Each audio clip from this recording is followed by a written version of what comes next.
Olá pessoal, vamos dar início agora a uma rápida apresentação sobre o tema Análise Sintática e Verificação de Tipos. Esta apresentação foi solicitada pelo professor Alexandre de Paes para fins avaliativos da disciplina de compiladores do 7º período do curso de Ciência da Computação da Unidade Federal de Alagoas, campus Arapiraca. Os componentes da equipe são Felipe dos Santos Silva, Ícaro dos Santos Silva, Matheus Tavares Araújo e Maxwell de Macedo Farias. O roteiro da nossa apresentação segue dessa seguinte maneira: uma introdução à análise sintática, em seguida mostraremos a análise top-down, posteriormente análise bottom-up e, por fim, checagem de tipos.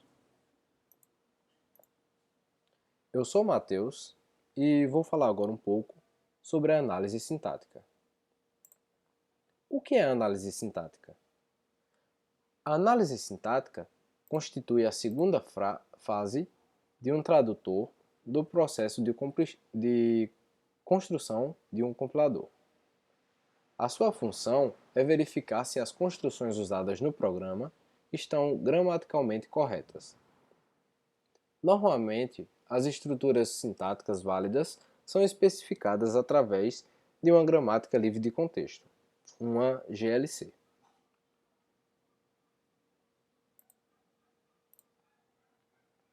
Vantagens que as gramáticas oferecem: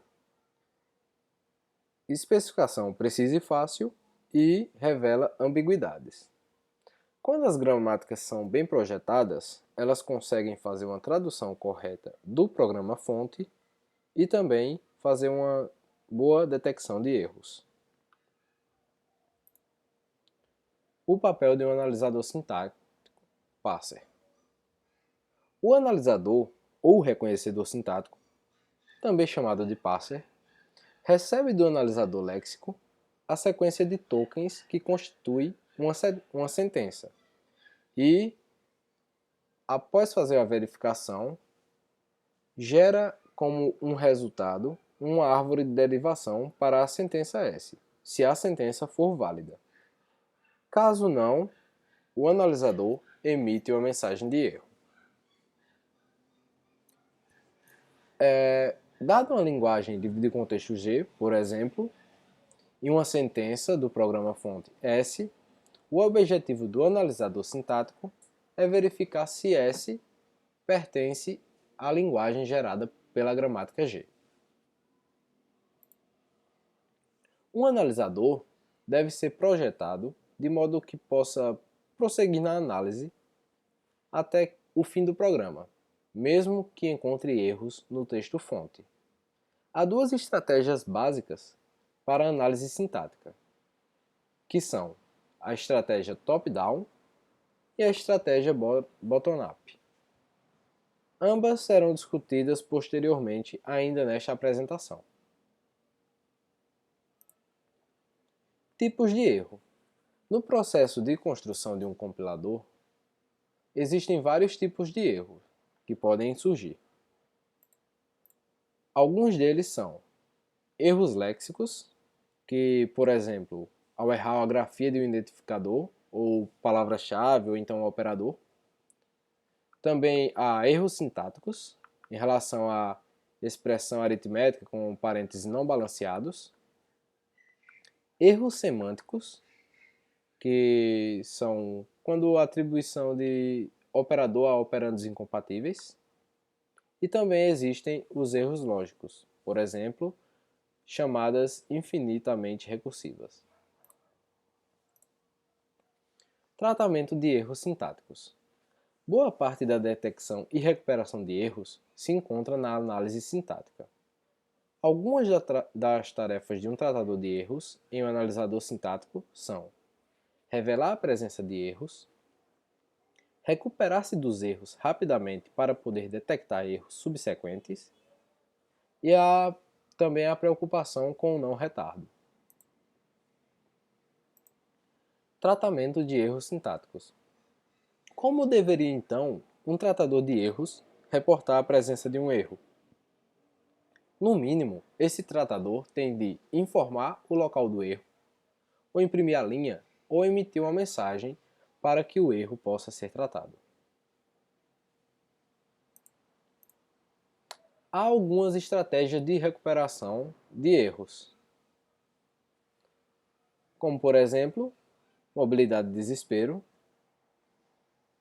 que é uma estratégia mais simples, uma vez que ela faz um descarte de símbolos de entrada, um de cada vez, até se encontrar um conjunto de tokens de sincronização, e nela se tem uma garantia de não entrar em um loop infinito. Também, erros múltiplos no único enunciado, eles são raros nessa estratégia. Há também a estratégia nível de frase, que é quando ocorre uma correção local na entrada restante que é detectada do erro. É muito usado na análise bottom-up. Estratégia de produções de erros. Essa estratégia faz com que sejam aumentadas a gramática com as produções que geram as construções ilegais. Essa estratégia ela tem uma geração de diagnósticos mais apropriados. E por fim, as estratégias de correção global, que é que quando são feitas árvores X e Y para tratar os erros.